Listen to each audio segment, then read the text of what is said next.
The acid-base reaction between phosphoric acid, H3PO4, and calcium hydroxide, CaOH2, yields water and calcium phosphate. For each mole of calcium phosphate produced by this reaction, how many moles of water are produced? So in this case, since it is an acid and base reaction and we are given both the reactants and products, we just have to make sure that we write them all down correctly. So our reactants are H3PO4 and CaOH2, and our products, it says that it yields water and calcium phosphate. So calcium phosphate should be Ca3P2, right? Because calcium has, oh, sorry, not P2. Calcium phosphate, Ca3PO42. Because phosphate does have a -3 charge, and then Ca has a +2 charge, so they just cross their charges.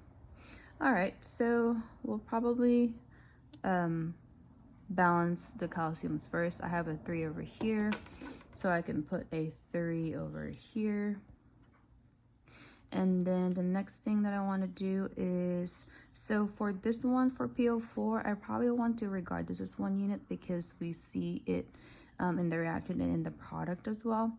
So that means that if I have 2 units of PO4 here, I can put 2 as a coefficient here to balance those PO4s out. And then lastly, we can look at the oxygens, right? So oxygen, I have an oxygen here, I have an oxygen here. We do not count these oxygens because that's already accounted for the PO4 unit. So over here, I have oxygen with a 2. So that's 2 oxygens times 3 over there, which gives you 6. So then I will put 6 for my H2O over here. And I think that's it, but let's check the hydrogen. So over here we have hydrogen with a 2 there, and then times a 3, which is a 6, and then here 2 times 3 is a 6 as well, so that's going to be 12 hydrogens. Over here 6 times 2 is 12. So then everything should be balanced at this point. We are looking at the relationship of calcium phosphate and water.